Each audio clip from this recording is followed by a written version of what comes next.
உணவை வீணடிக்காதீர்கள்.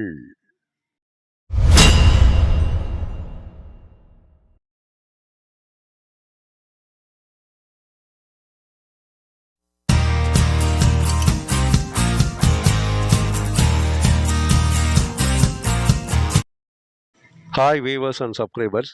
சிகப்பரிசி அவுளில் ஒரு சூப்பரான அடை செய்கிறோம். அந்த அடை செய்கிறதுக்கு முன்னாடி நம்ம சேனலை சப்ஸ்கிரைபர் பண்ணிக்கோங்க. பக்கத்தில் இருக்க பெல்லைக்கான ப்ரெஸ் பண்ணிக்கோங்க.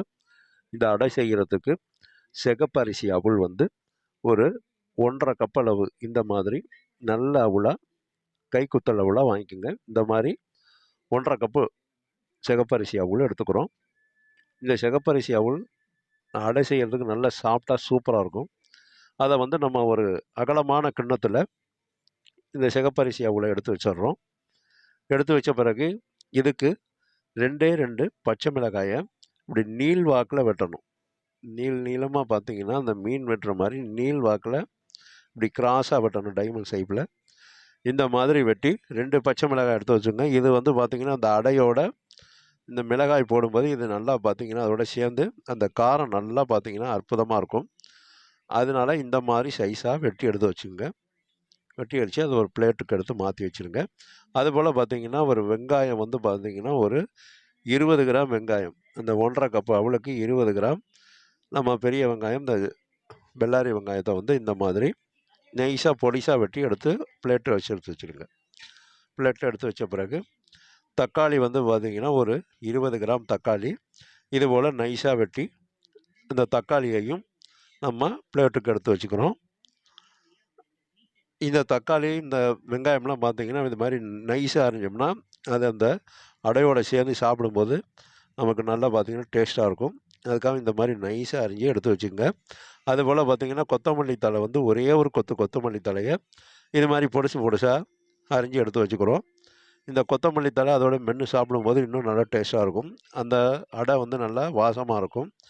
இதெல்லாம் போடுறதுனால நமக்கு அந்த அவுள அடை நல்லா சாஃப்டாக இருக்கும். உங்களுக்கு நல்லா அப்படியே பஞ்சு மாதிரி இருக்கும். இப்போ நம்ம இஞ்சியை நீள்வாக்கில் தோல் சீவிட்டு நீள்வாக்கில் வெட்டி அதை நல்லா தூளாக வெட்டிக்கிறோம். இந்த மாதிரி தூளாக வெட்டினா தான் அதை சதைக்கும் போது நல்லாயிருக்கும். அடிக்க நம்ம அந்த உரலில் வச்சு அடித்து இதை நசுக்கி அந்த மாதிரி பேஸ்ட்டாக இருக்கணும். அதுக்காக இந்த மாதிரி தூளாக வெட்டி அந்த இஞ்சி இடிக்கக்கூடிய கல்லில் சேர்த்துங்க, அந்த உரலில் சேர்த்துக்கிறோம். அதுபோல் பூண்டு பார்த்திங்கன்னா மலைப்பூண்டு, இந்த இஞ்சியை சேர்த்த பிறகு மலைப்பூண்டு நல்ல பெரிய பூண்டாக இருக்கக்கூடிய ஒரு மலைப்பூண்டு ஒரு 4 பல் பூண்டு இந்த மாதிரி தோல் நீக்கிட்டு இந்த மாதிரி அதையும் நைஸாக பொடிசாக அரிஞ்சு நம்ம அந்த உரலில் சேர்த்துக்கிறோம். இந்த மாதிரி உரலில் சேர்த்தா தான் அது நைஸாக அரிஞ்சு சேர்த்தா தான் உங்களுக்கு நல்லா இடிக்கும்போது நல்லா பேஸ்ட்டாக வரும். இப்போ இஞ்சியும் பூண்டையும் அந்த உரலில் சேர்த்து இந்த இடிக்கிற கல்லால் இதை நல்லா மையாக இடித்து எடுக்கணும். இந்த மாதிரி அதை இடிங்க. இந்த மாதிரி நைஸாக அரிஞ்சு போட்டிங்கன்னா உங்களுக்கு அது ஈஸியாக இடிச்சிடலாம். இதை கரண்டியால் இது மாதிரி கிளறி விட்டு இதை நல்லா இடிச்சிங்கன்னா அப்படியே பார்த்திங்கன்னா அது இடிக்கும் போதே இந்த இஞ்சி பூண்டோட வாசம் அவ்வளோ கமன்னு இருக்கும். இந்த மாதிரி பேஸ்ட்டாக வந்துடும் இடித்து. இந்த மாதிரி இடித்து சேர்த்துக்கிறது இந்த அடை பார்த்திங்கன்னா நல்லா டேஸ்ட்டாக இருக்கும். இந்த இஞ்சி பூண்டோட அந்த காரம் அந்த வாசம்லாம் நல்லா கமன்னு இருக்கும். இந்த மாதிரி அந்த இஞ்சி பூண்டை இடித்து நம்ம பிளேட்டில் எடுத்து வச்சுக்கிறோம். இப்போ அவளை அந்த கிண்ணத்தில் எடுத்து வச்சுருக்க அவளில் கொஞ்சம் தண்ணி ஊற்றுறோம். அது முழுந்துற அளவுக்கு தண்ணியை ஊற்றி அதை எதுவும் சலசலப்பெல்லாம் பண்ணிடக்கூடாது. தண்ணியை ஊற்றிட்டு அப்படியே எடுத்து அதை நம்ம பார்த்திங்கன்னா அந்த அவள் கொஞ்சம் அந்த தண்ணியை இழுத்துக்கும். இந்த மாதிரி அதை இழுத்துக்கும். அப்படியே புளிஞ்சிடக்கூடாது. அப்படியே அந்த அவளை எடுத்து இந்த ஊறின அவளை எடுத்து அப்படியே நம்ம கிண்ணத்தில் சேர்த்துருங்க. தண்ணியை வடிச்சிட்டு சேர்க்கணும், பிழிஞ்சிடக்கூடாது. அப்படியே எடுத்து தண்ணியை வடிச்சிட்டு சேர்க்குங்க. இந்த மாதிரி சேர்த்துடணும். இந்த மாதிரி அந்த அகலமான கிண்ணத்தில் நம்ம சேர்த்துக்கிறோம். அந்த சிகப்பரிசி அவளை இந்த மாதிரி சேர்த்துக்கணும். அந்த தண்ணியில் போட்டதுனால அதில் இருக்க உமியெல்லாம் போயிடும். இப்போ நறுக்குன அந்த வெங்காயத்தை சேர்த்துக்கிறோம். நறுக்கின வெங்காயத்தை சேர்த்த பிறகு நறுக்கின பச்சை மிளகாயை அந்த அவுளில் சேர்த்துடுறோம். அதுபோல் நறுக்கி வச்சுருக்க தக்காளியை அந்த அவுளில் சேர்த்துக்கிறோம். அதுபோல் கொத்தமல்லி தலையையும் இந்த அவுளில் சேர்த்துருங்க. இது சேர்த்த பிறகு இஞ்சி பூண்டு பேஸ்ட்டு, இடித்த இஞ்சி பூண்டு பேஸ்ட்டை அப்படியே சேர்த்துங்க. இஞ்சி பூண்டு பேஸ்ட்டை சேர்த்து இதுக்கு சோம்பு ஒரு 1/4 டீஸ்பூன் சோம்பு நான் எடுத்திருக்க அளவுக்கு 1/4 டீஸ்பூன் சோம்பு, அதே போல் 1/4 டீஸ்பூன் ஜீரகம் சேர்த்துக்கிறேன். ஜீரகம் சேர்த்த பிறகு அதே பார்த்திங்கன்னா ஒரு 1/2 டீஸ்பூன் மிளகை இந்த மாதிரி க்ரெஷரில் வச்சு நல்லா க்ரஷ் பண்ணி விட்ருங்க. அதை இந்த மாதிரி க்ரஷ் பண்ணி விட்டுறணும். இந்த மாதிரி க்ரஷ் பண்ணி விட்டுட்டிங்கன்னா இந்த மிளகு தூளோட வாசமும் அதே டைமில் பார்த்திங்கன்னா உங்களுக்கு நல்ல கமகமன்னு அதோட நல்ல வாசமாகவும் இருக்கும். அந்த மிளகுத்தூளோட டேஸ்ட்டு காரம் சூப்பராக இருக்கும். இப்போ நம்ம இதுக்கு தேவையான மஞ்சத்தூள் வந்து ஒரு 1/4 டீஸ்பூன் மஞ்சத்தூள் போட்டுக்கிறோம். மஞ்சத்தூள் போட்ட பிறகு இதுக்கு தேவையான உப்பு ஒரு 1/2 டீஸ்பூன் உப்பு போட்டுங்க. உப்பை கொஞ்சம் கலக்கி விட்ட பிறகு டேஸ்ட் பண்ணி பார்த்து அந்த அடை தட்டும்போது நம்ம ஊற்றிக்கலாம். இப்போ 5 முட்டை எடுத்துக்கிறோம். 5 முட்டையில் இந்த அவுளை வந்து நம்ம வெங்காயம், தக்காளி, பச்சை மிளகாய், கொத்தமல்லி தழை, ஜீரகத்தூள் எல்லாம் போட்டோம். இப்போ அதில் உப்பும் சேர்த்தாச்சு. இப்போ நம்ம இதில் வந்து 3 முட்டையை உடச்சி ஊற்றிக்கிறோம். 3 முட்டையை இந்த மாதிரி உடச்சி சேர்த்துருங்க. இந்த 3 முட்டை உடச்சி சேர்த்து அந்த அடை அப்போ தான் பார்த்திங்கன்னா இன்னும் அற்புதமாக இருக்கும். இந்த முட்டை சேர்த்ததுக்கும் இந்த அடைக்கும் பார்த்திங்கன்னா அவ்வளோ டேஸ்ட்டாக இருக்கும்.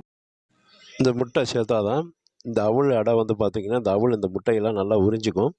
உறிஞ்சிக்கிட்டு நல்லா பஞ்சு மாதிரி இருக்கும். சாப்பிட்றதுக்கு நல்லா டேஸ்ட்டாக இருக்கும்.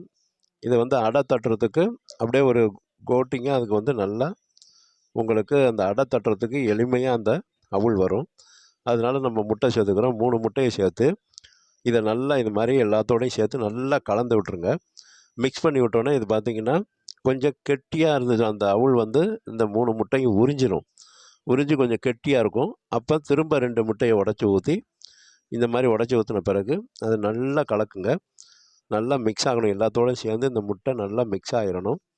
இந்த மாதிரி நல்லா மிக்ஸ் பண்ணி விட்ட பிறகு இந்த மாதிரி நல்லா மிக்ஸ் பண்ணி இப்படி எடுத்து பார்த்திங்கன்னா அந்த நமக்கு அடை ஊற்றுறது மாதிரி நமக்கு இந்த மாவு நல்லா கெட்டியாக இருக்கும். இது இருக்க இருக்க அந்த அவுள் வந்து அந்த முட்டையை நல்லா உள்ளே இழுத்துட்டு நல்லா பார்த்திங்கன்னா உங்களுக்கு அந்த அடைக்கு ஏற்ற அளவுக்கு இந்த மாவு பேஸ்ட்டாக வரும். இப்போ நமக்கு இந்த மாதிரி அடை மாவு ரெடி ஆகிடுச்சு. இப்போ இது மேலே கரம் மசாலா தூள் போட்டுங்க. கரம் மசாலா தூள் போட்டு இதை நல்லா மிக்ஸ் பண்ணிங்கன்னா நல்ல வாசமாக நல்ல ஃப்ளேவராக இருக்கும். அதோட காரம்லாம் வந்து உங்களுக்கு இந்த அடை சாப்பிட்றதுக்கு ரொம்ப டேஸ்ட்டாக இருக்கும். இப்போ இந்த மாதிரி அதை நல்லா மிக்ஸ் பண்ணிவிட்டு நம்ம வந்து அடுப்பை பற்ற வச்சு ஒரு நல்ல கனமான தோசைக்கல் அடுப்பில் வச்சுக்கிறோம். இந்த தோசைக்கல் அடுப்பில் வச்சு இது மேலே நல்லெண்ணெய் சுற்றி நல்லெண்ணெய் ஊற்றி இந்த நல்லெண்ணெயை இந்த தோசைக்கல் சூடு வந்த நல்லெண்ணெயை ஊற்றி இதை நல்லா பரவலாக தேய்ச்சி விட்ருங்க.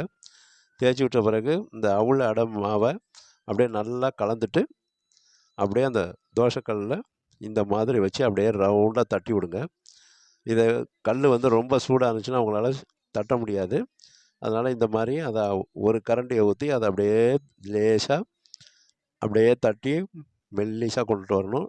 ரொம்பவும் மெல்லிசாக வராது. ஓரளவு பார்த்திங்கன்னா கனமாக இருக்கணும். அப்போ தான் உங்களுக்கு இந்த அடை வந்து சூப்பராக இருக்கும்.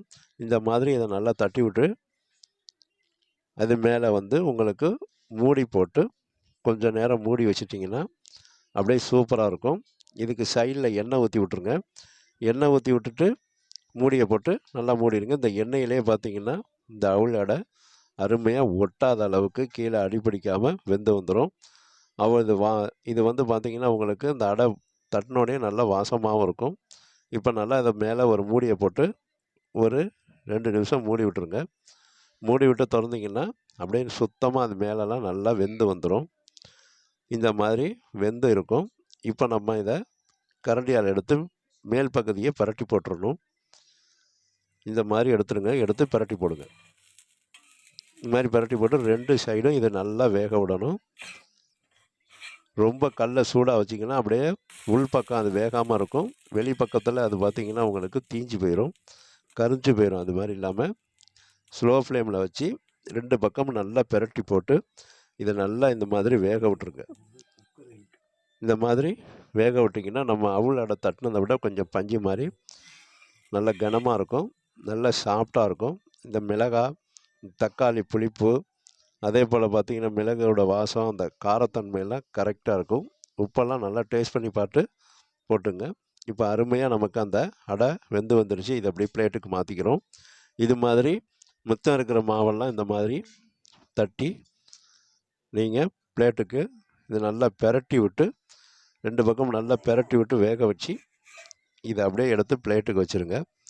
இப்போ இந்த பிளேட்டில் இந்த மாதிரி இதுக்கு வந்து எல்லா மாவையும் இந்த மாதிரி நம்ம அடையாக சுற்றி எடுத்துகிட்டு வந்துட்டோம். இப்போ இந்த அடையை வந்து பிளேட்டில் வச்சு நல்லா அழகுபடுத்தி இதுக்கு வந்து நல்லா தக்காளி சட்னி, நல்லா புளிப்பு காரமாக இருக்கணும். அதே போல் கொத்தமல்லி சட்னி, சாம்பார், இதெல்லாம் வந்து உங்களுக்கு இந்த அடையோட தொட்டு சாப்பிட்டிங்கன்னா அவ்வளோ சூப்பராக நல்லா டெலிஷியஸாக இருக்கும். இது உடைக்கும் போதே பார்த்திங்கன்னா நல்லா பஞ்சு மாதிரி சாப்பிட்டா நல்லா உடையும். இந்த மாதிரி உடைஞ்சி வரும். இதை வந்து நம்ம அப்படியே இந்த சட்னி சாம்பாரில் அப்படியே நனைச்சி சாப்பிட்டோம்னா சூப்பராக இருக்கும். சாம்பாரோடு சாப்பிட்டிங்கனாலும் நல்ல டேஸ்ட்டாக இருக்கும். அதுபோல் சட்னியோடு சாப்பிட்டிங்கனாலும் நம்ம தக்காளி சட்னி, கொத்தமல்லி சட்னி, புதினா சட்னி, வெங்காய சட்னி, இதெல்லாம் இதுக்கு வந்து பார்த்திங்கன்னா சூப்பராக இருக்கும். இப்போ இந்த மாதிரி சூப்பரான ரொம்ப எளிமையாக அட்டகாசமாக இருக்கும் இந்த மாதிரி அடை. இந்த மாதிரி அடை நீங்கள் வந்து சுகர் இருக்கிறவங்க இந்த மாதிரி அடை சுட்டு நைட்லேயும் சாப்பிட்லாம், பகல்லையும் சாப்பிட்லாம். இதுபோல் வீட்டுக்கு வர விருந்தாளிங்களுக்கு எதுவும் இல்லைன்னா இந்த மாதிரி அவுள் இருந்தால் உடனே அவங்களுக்கு அடை சுட்டு இந்த மாதிரி அடை கொடுக்கலாம். இது அவ்வளோ டேஸ்ட்டாக இருக்கும்.